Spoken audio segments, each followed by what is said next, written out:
we are lucky to be joined by the voice of the Colorado State Rams. He will be here in Austin calling this weekend's game between Texas and CSU. He is Brian Roth. Brian, thanks so much for the time today. How are you? Hey, good. Thanks for having me on this morning, guys. Yeah, we appreciate your time. Brian, let me first ask about Colorado State and the physicality which Jay Norvell has over the last couple of years has implemented into the program. I mean, I watched them last year play, and it was against Colorado and a couple other teams in the Mountain West. This is a group that they don't roll over. They fight till the very end. They play hard football. Jay has them playing really a physical brand of football, and whether they can sustain on Saturday versus an SEC team, it doesn't matter. Jay doesn't coach teams to roll over. This group last year, I thought, was really, really physical in the way they played. Yeah, I mean, Jay Norvell's been trying to build this program now for 2+ years. This is year number 3 for Jay, and the program wasn't in great shape when he took over. They had fired Mike Bobo, who, of course, was a longtime offensive coordinator at Georgia, had some success here at Colorado State, fired him in 2019. Steve Adazio, the former Boston College coach, came in. COVID hit. He did not pan out, was there for 2 years. And so Jay Norvell was hired, and I think Jay finally has his program on solid footing and starting to bring in his guys, right? And there's no question he has brought a level of toughness to this football team. He's recruiting his type of guys that are go out there and what he calls emptying the tank each and every Saturday. And I think they did that last year. They were still deficient a little bit in some talent areas that I think they're better here this year. Now, it doesn't mean they're going to go to Austin and win a football game on Saturday. But, when you compare them to some of their peers, which are a group of 5 teams, right, programs working with the same budgets, I think Jay's doing a great job. And now you bring up that Colorado game of a season ago. That's one the Rams let get away, and everybody thought Colorado was gonna smoke CSU. I think the spread was 27, and College Game Day was there, and I think Pat McAfee was saying they were going to hang 70 on the Rams, and CSU came out. They were the better team and gave it away at the end. So, there's certainly a level of toughness and maturity now to this Ram football team in year 3 under Jay. Ryan, tell us about Braden Fowler-Nicolosi. Took over early in the year last year, never gave the job back. A lot of good, 3,400-plus yards, 22 touchdowns, but the 16 interceptions, I'm sure something that Jay Norvell is trying to clean up. He's a Texas kid. I'm sure he's excited about this matchup on Saturday. What type of challenges do Braden Fowler-Nicolosi bring to the table? Yeah, Braden Fowler-Nicolosi, first off, is a really confident kid. And I think, most of the good quarterbacks at the collegiate level, you're going to find a high level of confidence, right? I mean, you have to have confidence to play that position. He's, 6'2", 210 pounds, and he's now in his 3rd year of college football, although last year was his 1st year starting, and really does have an arm where he can make every throw on the field. But you talked about the turnovers, and this is a Colorado State team that averaged 27 points per game last year. Probably could have averaged more if he cut down the turnovers. The 16 interceptions for Fowler-Nicolosi was tied for most in FBS football. And so now as he goes into his redshirt sophomore season with a year under his belt, you're thinking about what could be this year with another year of maturity that he has. I think a level of trust that has gone up with the coaching staff and what he has the ability to do. And so 22 touchdowns, 16 interceptions last year. I think he's a kid that can throw in the upper 20s, maybe 30 touchdowns this year. And then you just got to keep those interceptions to single digits. I mean, you just have to. And so if he goes out and throws 28 touchdowns and 8 interceptions this year, I think it means that this Colorado State offense is going to average above 30 points per game. And if you do that, logic tells you that, over the course of a 12-game season, you're going to win more games than not.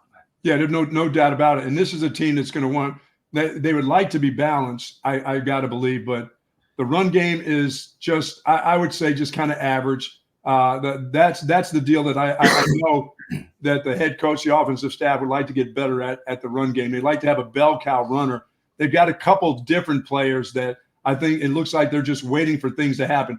They can throw the ball. They do that, and they do that best. Colorado State over the last 9 years has had a 1,000-yard receiver. So they've been good at throwing the football around.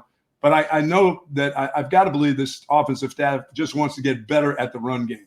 Yeah, and so it is an air raid offense that Jay brings in here, and it goes all the way back to Hal Mummy and some of those early concepts of that West Coast offense, and so it is going to be more passing than running, right? And this is never going to be a 200-yard per game rushing offense. But now, having said that, there's no question they have to be better running the football. And last year, I believe they averaged 92 rushing yards per game. I think it put them at like 126, 127 in FBS, right there, barely above the last team. So you've got to improve there. Now, while they're not going to ever rush for 180 or 200 yards per game, you got to be better than 92 yards per game. Mm-hmm. And so I think if this is a team that can average 120, 130 rushing yards per game, they're going again to win a lot of football games, in particular in the Mountain West Conference. You talk about the running back room, and Colorado State was just depleted by injuries last year in the running backs, and they basically played a walk-on most of the year. Walk-on who is no longer around because finally you got guys healthy, scholarship guys, and so the third to last game of the season last year, Justin Marshall, a kid who was a 4-star recruit in some analysts' mind, a high 3-star recruit just outside of Gary, Indiana. They finally inserted this kid into the lineup, and he ran for 121 yards and a couple of touchdowns against San Diego State. And I think the Ram fan base collectively said, why have we been starting a walk-on running back when we had this kid? Well, he was just still trying to figure out college football and get feet settled academically and trying to learn the offense and had so much going on. But the coaching staff finally put him in the third to last game. And over the last 3 games, he averaged 103 rushing yards per game. He's back. He's bigger. He's still not that big at 5'10", 185. But, Justin Marshall's a kid who's really good in short space. And finally, you have a bona fide scholarship running back that's gonna be running the football. And I think Ram fans are rejoicing for that fact after watching walk-ons last season. Now, do you worry about when you have a guy that's 185 pounds that's got to pick up blitzers when they cover up all the linemen and they come? Is he one of those kids that will just go ahead and stick his nose in there, whether he comes out with his nose or not? But he's fine with the contact now going into his sophomore year. He feels a little bit more confident in himself. He is, absolutely. And half the reason why young running backs don't play, right, and try to pick up the system, sure, they can always run the ball. I mean, those guys know what to do. It's second nature to run the ball. But can you pick up the blitzes, right? Do you understand protection in the schemes? And then are you willing to do it? To your point, that he does now understand that stuff, and he's a tough kid. I mean, that's what the coaching staff talks about. I mean, that kid's backing down from nobody, and they think in another 2 years at CSU he's going to be 5'10", 205, and really a bona fide full-fledged college running back. He's not there yet, but he's definitely a tough kid. There's no question about that. Brian Roth, the play-by-play voice of the Colorado State Rams, joining us on Texas Sports Unfiltered. Brian, Torrey Horton, we know the stats, we know the NIL rumors from this offseason, but you've gotten to watch this guy up close and personal the last couple of years. Just how good of a receiver is Torrey Horton? Well, I think first off, you talk about Torrey off the field and the way he was raised. I mean, Jay Norvell will tell you this anytime you ask about Torrey Horton. And he said his parents are all American parents, where I think he's had like 5 siblings. I think everyone has gone on to play Division I. His sister was a big-time college volleyball player. His brother Tim was a defensive back at Boise State. And they all were raised the right way. And this dude gets it on and off the field. He's a captain. His teammates love him. Obviously loyal to Colorado State, loyal to Jay Norvell. He was recruited to go to Nevada, spent 2 years in Nevada with Jay. Jay Norvell gets the job at Colorado State. The first person that walked into his office and said, "Coach, I'm going wherever you are," was Torrey Horton. So that's kind of the relationship that Torrey Horton and Jay Norvell have. And that's why a big reason why Torrey Horton didn't take a bag of money and go play, whether it be the SEC, Big 12, Big 10, because he could have. I mean, there's no doubt about that. He could have put his name in the NFL draft last year too, and probably been a late round pick. The scouts, though, told him that they thought his frame needed more muscle. They didn't think he could sustain a 16, 17 game season at the NFL level. So he put on 15 pounds here in the offseason and is now back, has a chance to be the all-time leading receiver in CSU. So those are kind of the intangibles, but then you watch him play. I mean, he's an NFL kid. He's 6'2". He's got really long legs, and he's certainly fast. There's no question about that, but those long legs make him deceptively fast. And in fact, I think it was what the Colorado game on an INT pick six for the Buffs that went back 80 yards.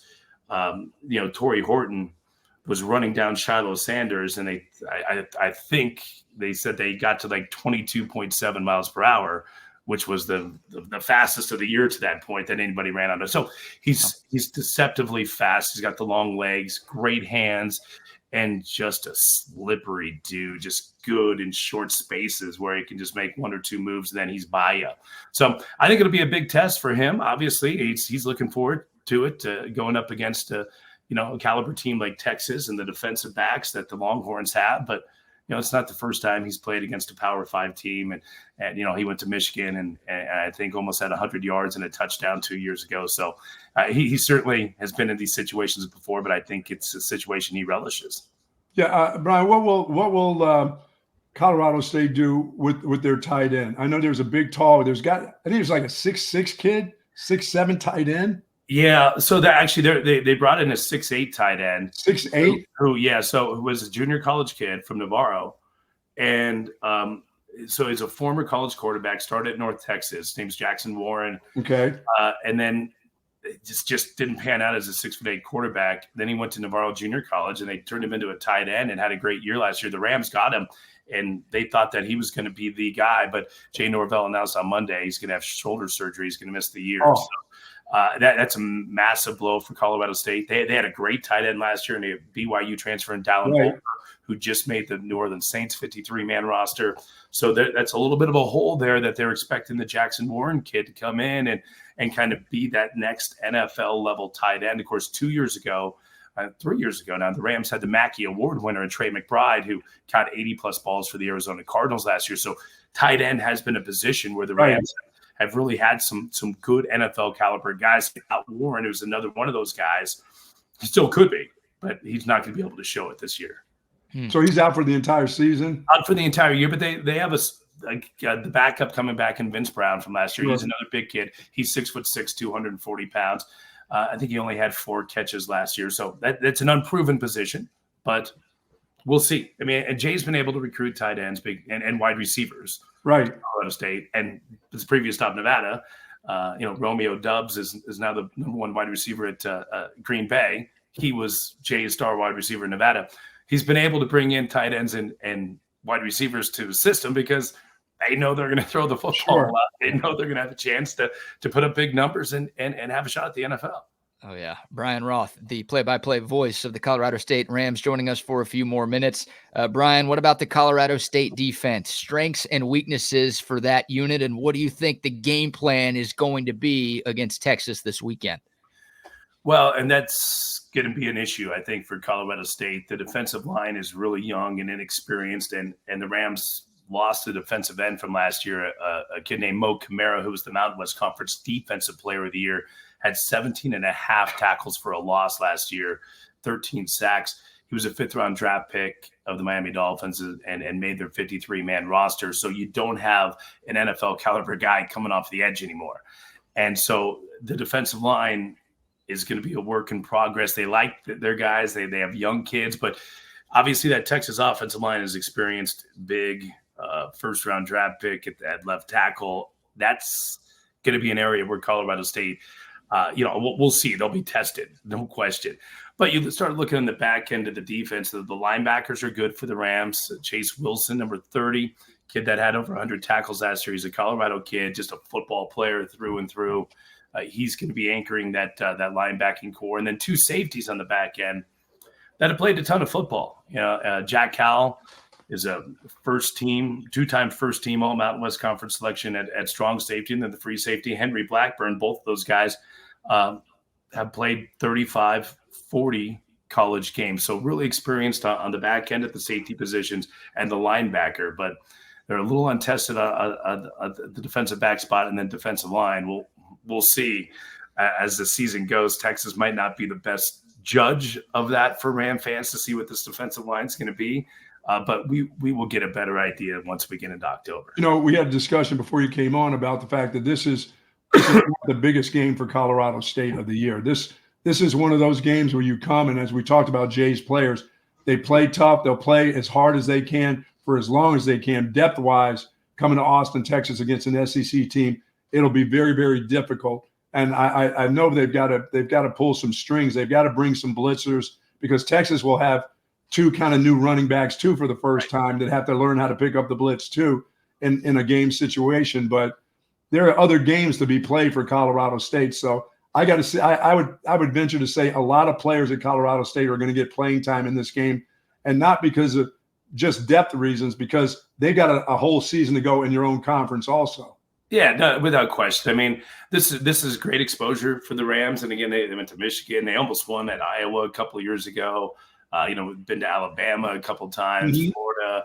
Shoot, I mean, at 17, Colorado State was within 10 points of Bama in the fourth quarter, and Bama was the number one ranked team defending national champions. I'm not going to say that's happening here on Saturday, but you want to go down, show out. They got a lot of Texas kids on this roster. Right. Every team has a lot of Texas kids on the roster, but the Rams have their fair amount of Texas kids on this roster, and a chance to go measure yourself early in the season. But look, you want to get out of this game. You want to be competitive.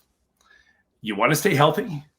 And then the Rams have 3 straight home games, including a game against Colorado in Fort Collins, which is obviously a massive rivalry, and then a Mountain West conference. So, yeah, you want to stay competitive. You want to be healthy. Enjoy the experience. I know the fan base is looking forward to getting down to Austin. I'm looking forward to getting down to Austin. I don't know how it is. I've been doing this for over 2 decades.